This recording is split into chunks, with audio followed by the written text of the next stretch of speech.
The ultimatum. The holographic display flickered to life in the war room beneath Geneva, casting pale blue light across the faces of Earth's most powerful leaders. President Lena Chen stood at the head of the table, her expression carved from stone. Around her, military advisors, scientists, and diplomats watched in tense silence as the alien transmission played for the third time. The Valoran commander filled the screen, a towering figure with 4 arms and scales that shimmered like oil on water. Its eyes glowed amber, cold and dismissive. "People of Earth," the translator rendered its words in flat, mechanical tones. "The Valoran Empire claims this system. You have 72 hours to surrender your planet, dismantle your military installations, and prepare for integration into our labor hierarchy. Resist and we will reduce your cities to glass. We have conquered 400 worlds. Yours will be no different." The transmission ended. The hologram dissolved. Silence pressed down on the room like physical weight. General Marcus Stone, his weathered face marked by decades of service, was the first to speak. "They think we're primitives. They're not entirely wrong," Admiral Sarah Okonkwo said from her seat near the end of the table. Her voice was calm, almost amused. "According to galactic records, we only achieved faster-than-light capability 8 years ago. They believe we're children playing with stolen technology." "Then they haven't done their homework," President Chen said quietly. She turned to the wall display and activated it with a gesture. A star map appeared, Earth at the center, surrounded by thousands of glowing markers spreading out through the Kuiper Belt like a constellation of waiting predators. "Operation Silent Guardian is complete," Chen continued. 417 warships, 2,000 autonomous combat drones, weapons platforms hidden in asteroids across the outer system. Everything we've built for the last 40 years based on every scrap of intelligence we could gather from alien conflicts. A younger officer, Commander James Torres, leaned forward. "Madam President, with respect, the Valorans have dreadnoughts. We've seen the footage from the Kelmar War. One of their capital ships destroyed an entire fleet." "That's correct," Admiral Okonkwo said, standing. She walked to the display and expanded the image, highlighting the approaching Valoran formation. 12 dreadnoughts, 40 cruisers, support vessels. Standard Empire intimidation force. She smiled. A predator's smile. They're configured for orbital bombardment and planetary assault, not for fighting an enemy that shoots back intelligently. Stone nodded slowly. They expect ground resistance at most. Maybe some scattered orbital defenses. They don't expect an actual naval engagement. "Exactly," Okonkwo said. "Every battle we've studied shows the same pattern. The Valorans rely on overwhelming firepower and heavy armor. They win through brute force. But they're slow, predictable, and they've never faced an opponent who studied them for 4 decades. President Chen's jaw tightened. This isn't about winning easily. This is about survival, about sending a message to the entire galaxy that Earth is not prey. She looked around the room, meeting each person's eyes. The Valorans think we're soft, unprepared. They think we'll panic when their dreadnoughts enter orbit. Her voice hardened. They're about to learn what happens when humans have time to prepare. 72 hours later, Kuiper Belt, outer solar system. The silence of space pressed against the hull of the UNS Defiance as Admiral Sarah Okonkwo stood on the bridge, hands clasped behind her back. Through the viewport, Earth was barely visible, a pale blue dot in the distance, fragile and alone. But surrounding her ship, invisible to standard sensors, was humanity's secret. 400 warships hung in the darkness, their hulls coated in sensor-dampening materials developed from captured alien technology. Each vessel was a hybrid, human engineering married to recovered systems, optimized, improved, made better than their original designers intended. "Ma'am," Lieutenant Park called from the sensor station. "Valoran fleet entering the heliosphere. 12 capital ships confirmed. They're not bothering with stealth. Why would they?" Commander Reza muttered from the tactical station. "They think we can't stop them." Okonkwo smiled faintly. "Let them think that a little longer." She activated the fleet-wide channel. "All ships, this is Okonkwo. Maintain radio silence. Weapons cold. Let them come to us." On the main display, the Valoran fleet appeared, massive dreadnoughts moving in tight formation, their hulls bristling with weapon emplacements. They advanced toward Earth like a slow-moving tsunami, confident and unstoppable. "They're broadcasting," the communications officer reported. "Wide spectrum, demanding immediate surrender." "Ignore it," Okonkwo said. She watched the enemy formation adjust course, angling toward Mars' orbit, the perfect staging ground for planetary assault. The Valorans were following their doctrine exactly. Predictable, arrogant, perfect. "Admiral," Park said quietly. "They're passing the outer marker. Range is optimal." Okonkwo felt the weight of the moment.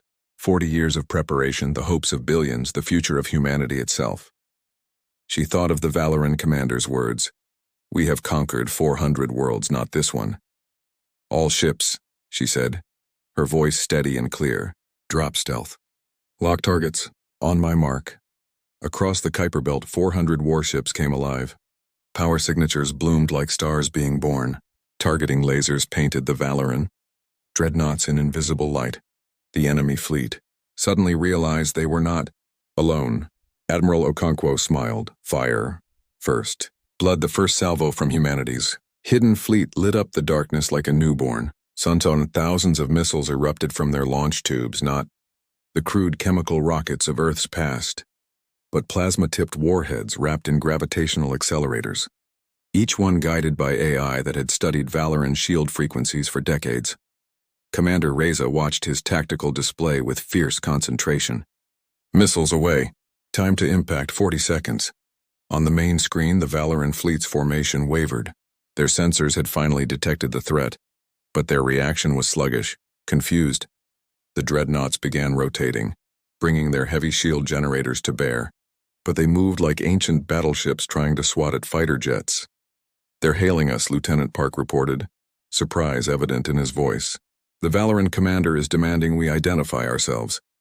Admiral Okonkwo's expression didn't change. "Patch it through." The holographic display flickered, showing the same four-armed alien commander from the ultimatum. But now his amber eyes were wide, his scales rippling with what sensors identified as agitation. "What is this?" the Valoran snarled. "Impossible. Earth has no fleet." "Our intelligence was 40 years out of date," Okonkwo interrupted coldly. "You should have done better research. This is Admiral Sarah Okonkwo of the United Nations Space Defense Force. You entered our system uninvited. You threatened our people. Now you'll face the consequences.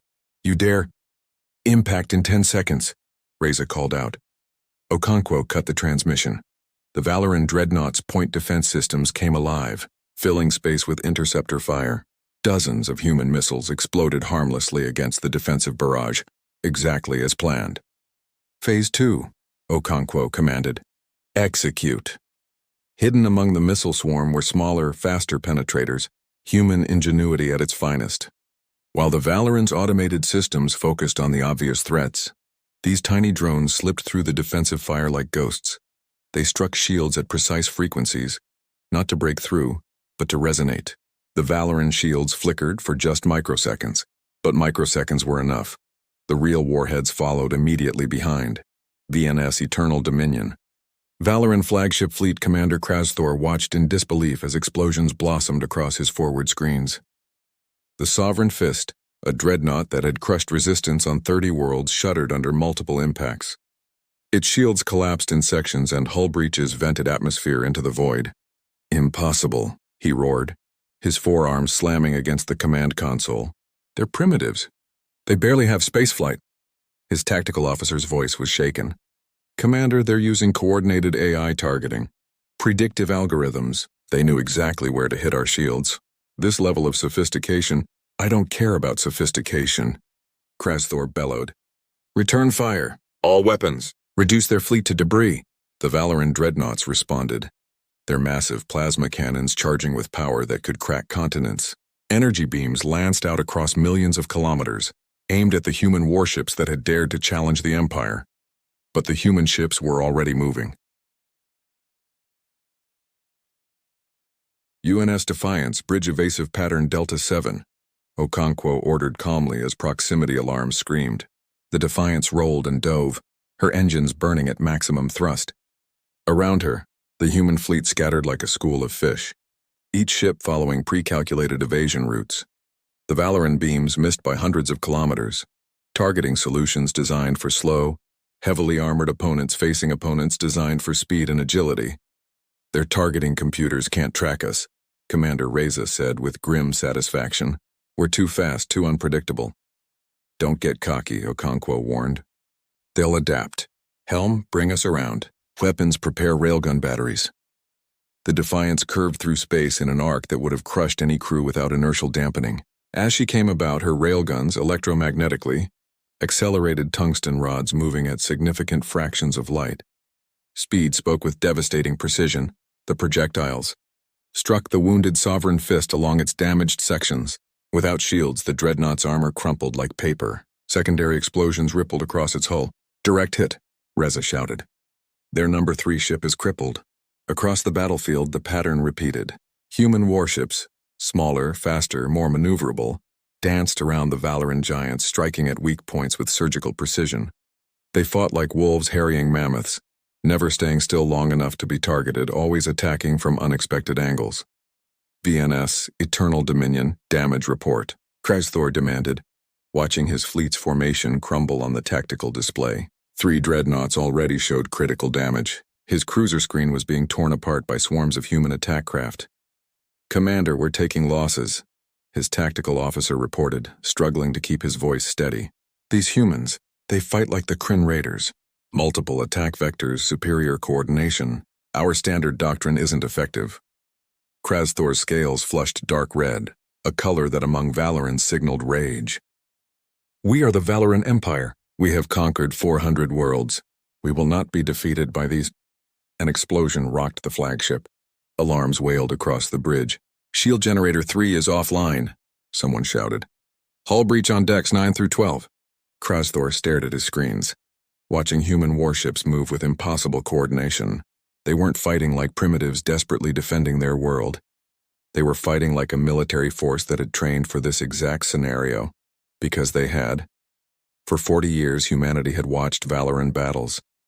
They had studied every tactic, analyzed every weakness, prepared for every contingency. And now, in the darkness beyond Neptune, they were teaching the Empire a lesson it would never forget. All ships, Krasthor finally growled. Retreat to Rally Point Gamma, emergency jump preparation. Commander, that will take. Do it! Krasthor roared. Get us out of this trap! Yona's Defiance, they're trying to run, Lieutenant Park reported, unable to hide his excitement. Enemy fleet is breaking formation, preparing for FTL. Admiral Okonkwo's smile was cold. Activate the surprises. Give the order. Spring the cage. Throughout the Kuiper Belt, hidden weapons platforms, disguised as asteroids for decades, came online. They didn't fire weapons. Instead, they projected fields of gravitational interference, the same technology Earth had reverse-engineered from captured jump drives.